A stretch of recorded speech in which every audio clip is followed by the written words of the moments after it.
পঙ্কজ দত্ত লহ প্রণাম, মমতা পুলিশ ধিক্কার, বটতলা পুলিশ ধিক্কার, কলকাতা পুলিশ ধিক্কার, প্রতিবাদী কণ্ঠস্বর পঙ্কজ দত্ত অমর রহে। আমাদের শান্তিপূর্ণ এবং সংক্ষিপ্ত কর্মসূচি বিজেপি বিধায়কদের পক্ষ থেকে আমরা শেষ করছি। আমরা পশ্চিমবঙ্গবাসীকে একটাই আশ্বাস দিতে চাই, সরকার পরিবর্তন আপনারা করবেন। যেদিন সরকার পরিবর্তন হবে, ক্যাবিনেটের প্রথম মিটিংয়ে বটতলা থানার যে অফিসাররা পঙ্কজ দত্তকে ডেকেছিলেন, 10 ঘন্টা ধরে মানসিক শারীরিক অত্যাচার করেছেন, এক গ্লাস জল খেতে দেননি, এইরকম একটা সৎ রিটায়ার্ড আইপিএসকে আমরা কমিশন বসাবো এবং এরা রিটায়ার করলেও এরা যাতে জেলে যায়, মমতার আড্ডা বহরা, তার ব্যবস্থা করব। আপনাদেরকে সাক্ষী রেখে, আমরা এই অগ্নিকে সাক্ষী রেখে বলে গেলাম, প্রতিশ্রুতি দিয়ে গেলাম। আচমকা বটতলা থানায় আচমকার কিছু নেই, আচমকার কিছু নেই, এটা আমাদের কর্তব্য। এই প্রতিবাদী কণ্ঠস্বরদের এই মমতা পুলিশের সীমাহীন অত্যাচার, এর বিরোধিতা বিজেপি করে। আমাদের মেরুদণ্ড সোজা আছে, আমাদের মেরুদণ্ডটা খুলে কোথাও রাখা নেই। তা আমরা করে গেলাম এবং কথা দিলাম বাংলার মানুষকে, যেদিন সরকার পরিবর্তন করবেন, প্রথম ক্যাবিনেটে আমরা যারা করেছিল বটতলার কমিশন বসাবো। এরা যেখানে থাকুক, পাতালে থাকলেও খুঁজে বের করে তুলে এনে এদের যা করার করব। অগ্নিকে সাক্ষী রেখে বলে গেলাম, অগ্নিকে সাক্ষী রেখে। আর মুখে আলকাতরামিকে বসে থাকুন। মানুষ এগুলো মানুষ।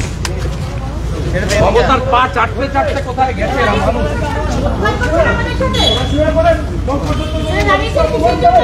মুখে আলকাতরা মেখে থাকুন, চলে আসুন, কথা বলবেন। আমরা বেতন দিয়ে যাই ট্যাক্সের টাকা। চলে আসুন, চলে আসুন, চলে আসুন, দিদি চলে আসুন, দিদি চলে আসুন। পশ্চিমবঙ্গে একটা যুদ্ধ চলছে, অঘোষিত যুদ্ধ। কেননা এই পশ্চিমবঙ্গে চলছে অঘোষিত জরুরি অবস্থা। গণতন্ত্র এখানে নিষ্পেষিত হয়ে যাচ্ছে, আর সেই জন্য আমাদের মতো কিছু মানুষকে এগিয়ে আসতে হচ্ছে, এর বিরুদ্ধে প্রতিবাদ করতে হচ্ছে। আর সেই প্রতিবাদের চরম মাশুল আমাদের প্রত্যেককে দিতে হচ্ছে। পুলিশের উর্দি গায়ে চলে আসছে একদল, যেভাবে পারে আমাদের উপর নিপীড়ন করতে, এবং শুধু আমাদের ভয় দেখিয়ে আমাদের উপর অত্যাচার করে এরা ক্ষান্ত হচ্ছে না। কেননা তাতে আমাদের প্রতিবাদের কণ্ঠ স্তব্ধ হচ্ছে না। এরা যেটা শুরু করেছে, এবার ডাইরেক্ট অ্যাটাক আমাদের পরিবারের উপর। আমাদের পরিবারকে যদি ভয় খাইয়ে দেওয়া যেতে পারে, আমাদের ছোট ছোট শিশু সন্তান আছে, তাদের মনে যদি ভয় দেখিয়ে দেওয়া যেতে পারে, তাহলে সেই ভয়ে আমরা চুপ করে যাব, আমাদের কণ্ঠটা স্তব্ধ হয়ে যাবে। আর সেই প্রতিবাদের মাশুল দিতে হলো আপাদমস্তক একজন ভদ্রলোক, একটা নির্ভীক কণ্ঠস্বর পঙ্কজ বাবু অকালে চলে গেলেন। হ্যাঁ, হয়তো অফিসিয়ালি সেটাই লেখা থাকবে, কিন্তু প্রিয় দীপাঞ্জন দা এই নিয়ে ফেসবুকে একটা খুব ভালো কথা লিখেছেন। তিনি মনে করিয়ে দিয়েছেন সেই 3 ইডিয়টস সিনেমাটার কথা, যেখানে একজনের আত্মহত্যাকে আত্মহত্যা বলা হবে হয়তো, কিন্তু আসলে সিস্টেম তাকে মেরে ফেললো। আর আমরাও বিশ্বাস করি এই পঙ্কজ দত্তকে সিস্টেমই মেরে ফেললো। কেননা এই সিস্টেম যে কতখানি ভয়ঙ্কর হতে পারে, তাদের হাতে ক্ষমতা আছে, রাষ্ট্রশক্তি আছে বলে কি ধরনের মিথ্যাচার করতে পারে তার জলজ্যান্ত উদাহরণ তো আমি নিজে। আমার বিরুদ্ধে বছরখানেক আগে একটা কেস হয়েছিল, যেখানে আমার ব্যাংক অ্যাকাউন্ট ফ্রিজ করে দেওয়া হয়েছিল। আর কি অভিযোগ এনেছিলেন জানেন? এই পুলিশ অভিযোগ এনেছিল আমার সঙ্গে নাকি জঙ্গি যোগ আছে। ভাবুন তো, আমি একটা ভারতীয় নাগরিক, ভারতীয় আইন সংবিধান মেনে চলা মানুষ, প্রত্যেক বছর সময় মতো ইনকাম ট্যাক্স দিই, কোথাও কোনো রকম কোনো অভিযোগ নেই। এবং এদের বিরুদ্ধে প্রতিবাদ করার আগে থানা পুলিশ কোনোদিন করতে হয়নি। এই আমার বিরুদ্ধে জঙ্গি যোগের প্রমাণ নিয়ে আসতে পারেনি, অভিযোগ নিয়ে এলো, এবং আমার ব্যাংক কর্তৃপক্ষকে জানালো যে জঙ্গি যোগ আছে বলে বেটার অ্যাকাউন্টটা ফ্রিজ করে দাও। এই চিঠি আছে আমার কাছে, হবে সেই আইনি লড়াই। আচ্ছা, আমি যদি জঙ্গিদের সঙ্গে যুক্ত থাকি, তাহলে আমাকে গ্রেফতার করছে না কেন? আমার ব্যাংক অ্যাকাউন্ট কেন ফ্রিজ করছে? আসলে ব্যাংক অ্যাকাউন্টটা ফ্রিজ করলে আমার পরিবার খেতে পাবে না, আমার টাকা পয়সার অভাব পড়বে, ভাড়ারে টান পড়বে, আর তখন আমাকে মাথা নিচু করে চটি চাটতে যেতে হবে। এটাই ইন্টেনশন ছিল। তাহলে কতখানি করাপ্ট মাইন্ড হলে এই ধরনের কাজ করতে পারে ভাবতে পারছেন? এই যে আমাকে জঙ্গিযোগের অভিযোগ নিয়ে এসে আমার অ্যাকাউন্টটা ফ্রিজ করে দিল, তারপর সেই একই অভিযোগে সন্ময়দার ব্যাংক অ্যাকাউন্টটাও ফ্রিজ করে দিয়েছিল। আর সন্ময়দা গিয়েছিলেন হাইকোর্টে। হাইকোর্টে গিয়ে আইনের ঠাস ঠাস ঠাস করে থাপ্পড় পড়েছিল, বলেছিল don't try to play over smart. হুড়সুড় করে সন্ময়দার অ্যাকাউন্ট শুধু খুলে দেয়নি, আমার অ্যাকাউন্টটাও খুলে দিয়েছিল। তাহলে যার বিরুদ্ধে জঙ্গিযোগের ভয়ঙ্কর অভিযোগ আনলে আমি আদালতে যাইনি, শুধুমাত্র অপেক্ষা করছিলাম সন্ময়দার মামলাটার রায় আসবে, সেই ভার্ডিক্ট নিয়ে যাব, খুব অল্প হিয়ারিং এ হয়ে যাবে। নালে এরা তো ওই বেঞ্চের পর বেঞ্চ টপকে যতখানি পারে টাইম কিল করবে। আসল উদ্দেশ্য তো অ্যাকাউন্টটাকে ফ্রিজ করে রেখে দেওয়া, যাতে এ টাকা না পায়, যাতে এ খেতে না পারে, এ সৎ পথের পরিশ্রমের টাকাটা আটকে রাখতে পারে। তো সেই জায়গা থেকে অ্যাকাউন্টটা খুলে দিল কেন তাহলে? আজকে এতদিন হয়ে গেল, এত বছর হয়ে গেল, এখনো তার চার্জশিট দিতে পারলো না কেন? আমার সঙ্গে নাকি জঙ্গি যোগ আছে? এই রিসেন্ট আপনারা জানেন আমার বাড়িতে এসে পুলিশ বাহিনী কিভাবে হাঙ্গামা চালিয়েছিল। 22 জন 25 জনের বিশাল বাহিনী আমার বাড়ি এসে সমস্ত কিছু তছনছ করে আমার যা কিছু ডিভাইস আছে সমস্ত কিছু নিয়ে চলে গেল।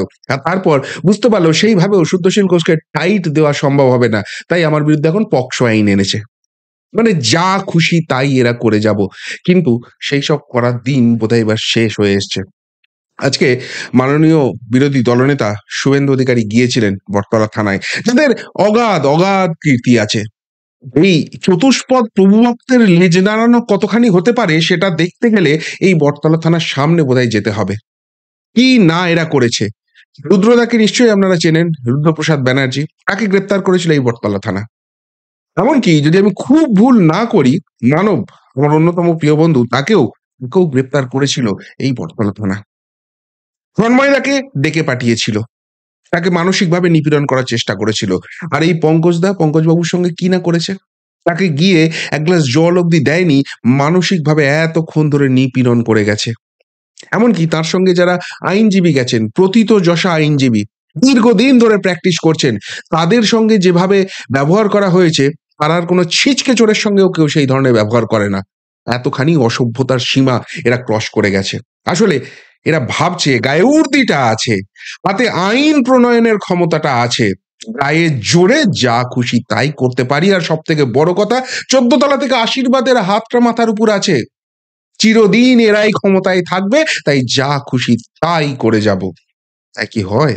মাননীয় বিরোধী দলনেতা তো একটা কথা বলে থাকেন, চিরদিন কাহারও সমানও নাহি যায়।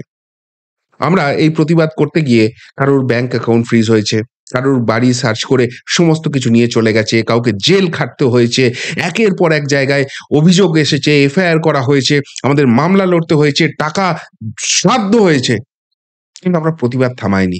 আর এই সমস্ত কিছু করে যখন আর থামানো গেল না, তখন এই পঙ্কজ বাবুর মতো মানসিক নিপীড়ন করে মেরে ফেলার কুচক্র শুরু হয়ে গেল।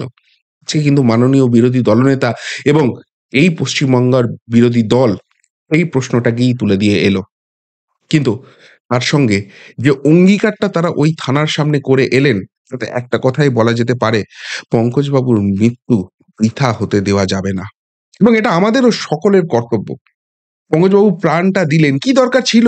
রিটায়ার করে গেছেন, সরকারি সিকিউরিটি পান, মোটা টাকা পেনশন পান, একটা বেশ সুস্থ স্বাভাবিক জীবন তিনি আরামসে পায়ের উপর পা তুলে কাটিয়ে দিতে পারতেন।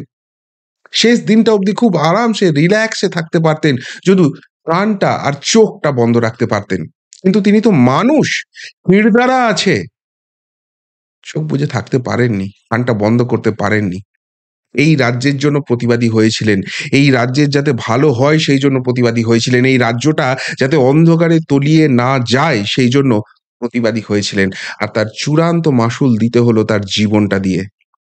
শুভেন্দুবাবু অঙ্গীকার করলেন যে যদি তারা সরকার গড়েন, প্রথম ক্যাবিনেট বৈঠকেই তিনি এদের বিরুদ্ধে ব্যবস্থা করবেন যারা এই অন্যায়টা করেছে। কিন্তু শুভেন্দুবাবুদের হাতে সেই সুযোগটা করে দেওয়ার জায়গাটা আমরাই সাধারণ মানুষই করতে পারি। বাংলার মানুষকে শপথ নিতে হবে তারা কার সঙ্গে আছে।